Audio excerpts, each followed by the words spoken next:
अखंड ज्योति सितंबर 2021। गुरुदेव की अमृत वाणी। वेद माता, देव माता, विश्व माता। गायत्री के भीतर है सारा ज्ञान।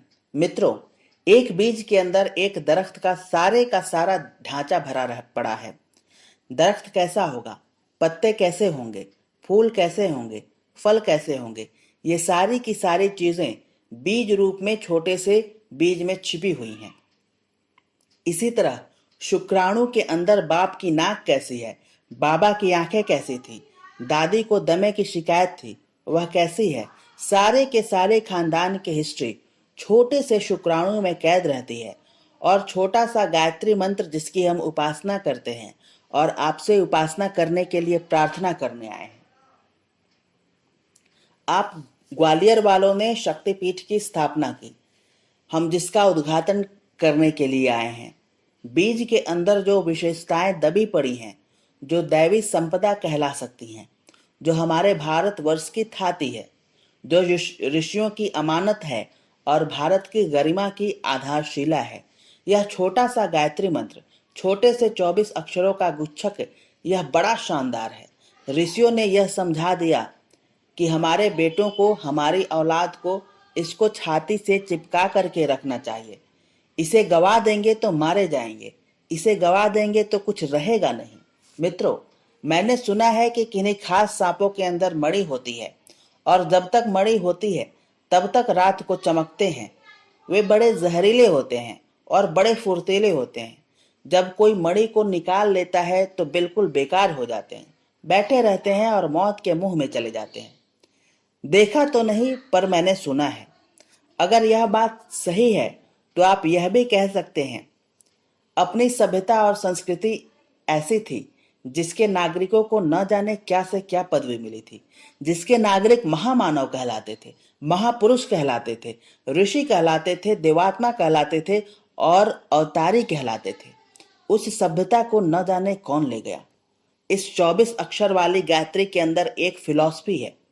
अगर आप उस फिलॉसफी को समझ सकें तो एक मानवीय फिलॉसफी, देवताओं की फिलॉसफी और सारे विश्व को समुन्नत बनाने की, स्वर्ग का अवतरण कराने वाली फिलॉसफी आप कह सकते हैं, जो प्राचीन काल में काम में लाई गई थी और अब इसको काम में लाया जाएगा।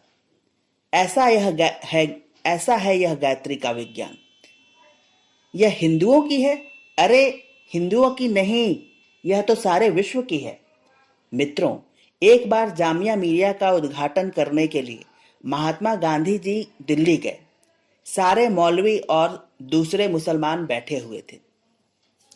आधा घंटे बोलने के लिए उनका समय नियत था। गांधी जी ने गायत्री मंत्र की व्याख्या की। जब भाषण खत्म हो गया तो मुसलमान नाराज होने लगे। हकीम अजमल खां भी वहां थे, वे भी जामिया मिलिया में काम करते थे। उन्होंने कहा कि आपने मुसलमानों के सामने गायत्री मंत्र क्यों कहा, आप कुछ और भी कह सकते थे। उन्होंने कहा, आप गायत्री मंत्र को हिंदुओं का क्यों कहते हैं, यह तो सारे विश्व का है, सार्वभौम है, सर्वजनीन है, यह मानवीय सभ्यता से संबद्ध रखता है। संस्कृत भाषा में लिखी गई यह ऋचा आप हिंदुओं की बताते हैं। अंग्रेजी में लिखी गई कोई बात इसका अर्थ कि वह अंग्रेजों की बपौती हो गई। कोई बात ग्रीक में, रोमन में लिखी गई है, फ्रेंच में लिखी गई है या किसी और भाषा में लिखी गई है तो क्या वह उसी देश की बपौती हो गई? क्या कहना चाहते हैं आप? सारे मुसलमानों ने माना। मित्रों, वह लेख अपनी अखंड ज्योति में भी छपा। जामिया मिलिया में दिया गया उनका भाषण, जिसमें उन्होंने गायत्री मंत्र को विश्वामित्र के द्वारा प्रणीत विश्व मानव की धरोहर बताया है। क्यों साहब, ऐसे कैसे कहा? गायत्री मंत्र देखने सुनने में बहुत छोटी चीज मालूम पड़ती है। आप जो उसका हिस्सा जानते हैं वह उसकी प्रैक्टिस की बाबत जानते हैं। आप उसकी थ्योरी की बाबत नहीं जानते हैं। जिसको हम ब्रह्म विद्या कहते हैं, जिसको हम पराविद्या कहते हैं, उसको बहुत कम लोग समझते हैं। आमतौर से लोग केवल पूजा पाठ में इसे काम में लाते हैं, भजन में काम में लाते हैं, जप में काम में लाते हैं। माला घुमाने के लिए जो अक्षर काम आते हैं उन्हीं को मंत्र कहते हैं। वे भी अपने आप में शानदार हैं। वस्तुतः मनुष्य की हर समस्या का समाधान करने वाली क्षमता और प्रेरणा गायत्री मंत्र में है।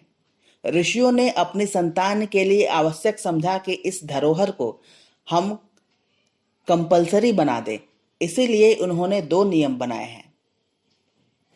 गायत्री मंत्र का अनुशासन। मित्रों, हिंदू धर्म के 2 नियम हैं।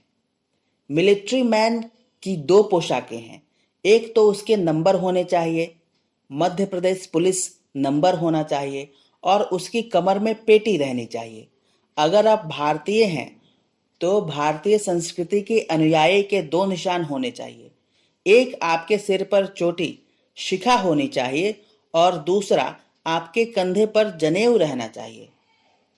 चोटी और जनेऊ क्या है? कुछ भी नहीं है।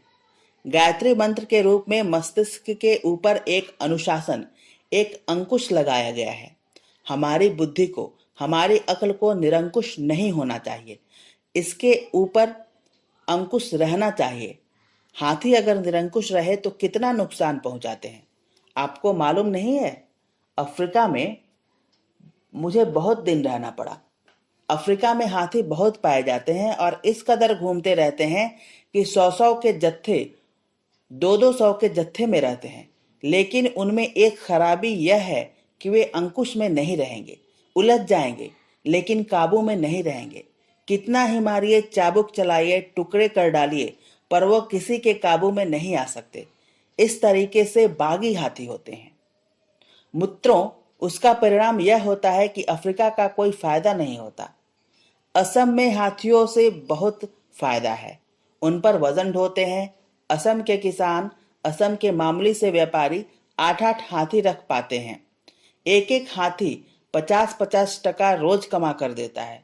वे अपनी खुराक के अलावा और ढेरों पैसे कमा लेते हैं। लेकिन अफ्रीका हाथियों की वजह से तबाह हो रहा है। वे जिधर जाते हैं नुकसान करते हैं। मैं हाथियों की बाबत नहीं कह रहा, मैं अक्ल की बाबत कह रहा हूं। बुद्धि पर अंकुश जरूरी है। आदमी की अक्ल के ऊपर अंकुश नहीं लगाया जाए तो यह खूनी हाथी के तरीके से, पागल हाथी के तरीके से हानिकारक है। आदमी की अक्ल हिंदुस्तान और पाकिस्तान का बंटवारा करा देती है। आदमी की अक्ल ऐसी तबाही ला सकती है। भगवान करे कि जिन लोगों के पास अक्ल है वे सब बेअक्ल हो जाएं। आदमी की अक्ल के बराबर खौफनाक दुनिया में कुछ हो ही नहीं सकता। लेकिन अगर इस पर अंकुश लगा दिया जाए तो ऐसे हाथी के बराबर हो सकती है जो सवारी के काम आता है, लड़ाई के काम आता है, तमाशा दिखाने सर्कस के काम आता है, वजन ढोने और गणेश के समान अक्लमंद हो सकता है। मित्रों, आदमी की अक्ल बहुत शानदार हो सकती है। इसलिए अक्ल के ऊपर अंकुश लगाने के लिए एक प्रतीक स्थापित किया गया है, एक झंडा फहरा दिया गया है। हमारे सिर के ऊपर जो चोटी स्थापित की गई है वह गायत्री मंत्र है। चिद्रूपिणे महामाये दिव्य तेजः समन्विते। हर आदमी को सिर के ऊपर हाथ फिराना चाहिए और यह ध्यान रखना चाहिए कि हमारे अंदर अक्ल तो है, पर अक्ल के ऊपर अंकुश भी रहना चाहिए, नियंत्रण में रहना चाहिए। चोटी इसका नाम है। अंकुश क्या हो सकता है? गायत्री मंत्र। और क्या? गायत्री मंत्र के अंदर जो प्रेरणाएं भरी पड़ी हैं, दिशाएं, धाराएं भरी पड़ी हैं, सामर्थ्य भरी पड़ी है, वे सब की सब ऐसी हैं जो प्रत्यक्ष और परोक्ष रूप से आदमी की अक्ल पर अंकुश करने में समर्थ है। मित्रों, एक और है गायत्री का प्रतीक जो हर आदमी के लिए आवश्यक, अनिवार्य और कंपलसरी बना दिया गया है। वह क्या है? वह है जनेऊ। जनेऊ क्या चीज है? जनेऊ एक रस्सा है। किस बात का रस्सा है? आदमी को नीति का अनुशासन, मर्यादाओं का अनुशासन, मानवीय कर्तव्यों का अनुशासन, सामाजिक नीति और नियमों का अनुशासन आदमी को पालन करना चाहिए। इस आदमी के अंदर के जानवर को एक रस्से से बांध दिया गया है, लपेट दिया गया है और खूंटे से बांधने की कोशिश की गई है और यह कहा गया है कि उच्छृंखल नहीं हो सकते, मनमानी आप नहीं बरत सकते, मनमानी मत कीजिए, मर्यादाओं का ध्यान रखिए, सामाजिक जिम्मेदारियों का ध्यान रखिए, मनमाने विचारों पर रोकथाम कीजिए, मनमाने कामों पर, मनमानी हरकतों के ऊपर अंकुश रखिए। यह क्या है? यह गायत्री मंत्र है। गायत्री मंत्र वह है जो शिक्षा से पहले, अक्ल से पहले हर आदमी को सिखाया जाता था। हिंदुओं का गुरु मंत्र है।